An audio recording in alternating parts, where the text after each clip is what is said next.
আচ্ছা, আমরা এখন দেখতেছি সৃজনশীল এক। সৃজনশীল একের খ নাম্বারে আমাদের বলা হয় হচ্ছে NH4+, এটা কি একটি যৌগমূলক, ব্যাখ্যা করো। তাহলে যৌগমূলক মানে কি? দুই বা ততোধিক মৌলের একাধিক পরমাণু, মানে দুই বা ততোধিক মৌলের, এখানে আমার যেমন এখানে সোডিয়াম আছে আর হাইড্রোজেন আছে, তাহলে দুই বা ততোধিক মৌলের একাধিক পরমাণু মিলিত হয়ে যদি একটা পরমাণুর গুচ্ছ, এখানে কি উৎপন্ন করতেছে?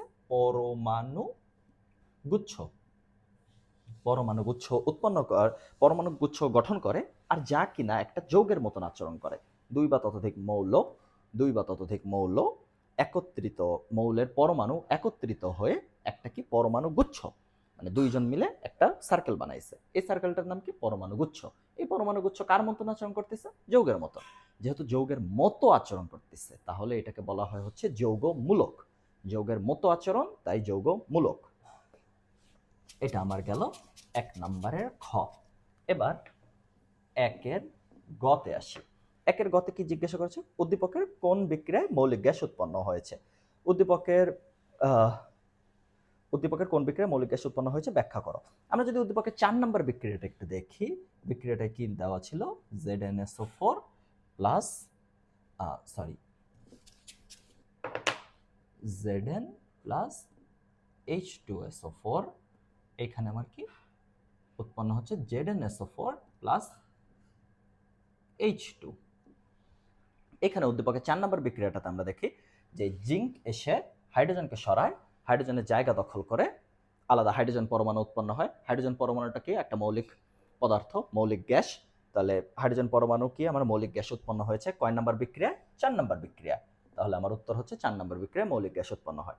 আর যেহেতু এটা জিঙ্ক এসে হাইড্রোজেনকে প্রতিস্থাপন করে, হাইড্রোজেনের জায়গায় জিঙ্ক সালফেট উৎপন্ন হয়ে গেছে, তাহলে এটাকে আমরা কি বলতে পারি? প্রতিস্থাপন বিক্রিয়া। তাহলে 4 নম্বর বিক্রিয়াটি একটি প্রতিস্থাপন বিক্রিয়া এবং 4 নম্বর বিক্রিয়ায় মৌলিক গ্যাস উৎপন্ন হয়। আমাদের 1 ও 3 নং বিক্রিয়া সংযোজন হলেও এদের মধ্যে ভিন্নতা আছে।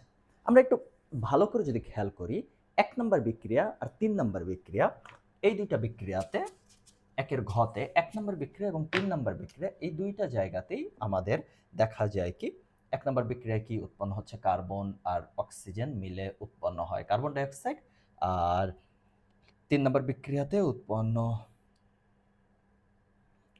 হচ্ছে হাইড্রোজেন আর অক্সিজেন মিলে উৎপন্ন হয় হচ্ছে কি? পানি।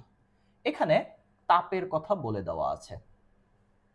তাহলে দুইটা বিক্রিয়াই আমরা বলে দিতে পারি সংযোজন বিক্রিয়া।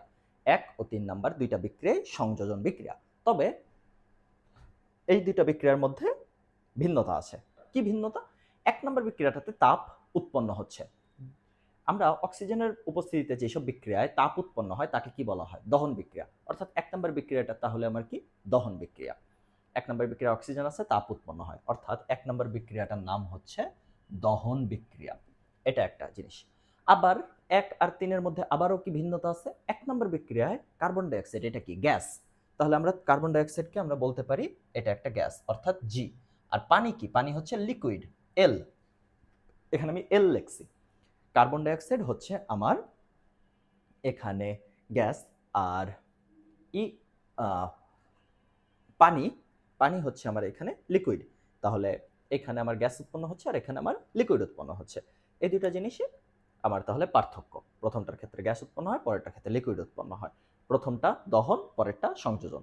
বাট দুইটাই সংযোজন, বাট দুইটার মধ্যে প্রথমটা দহন। তো এই ছিল মোটামুটি আমাদের 1 নম্বর সৃজনশীল।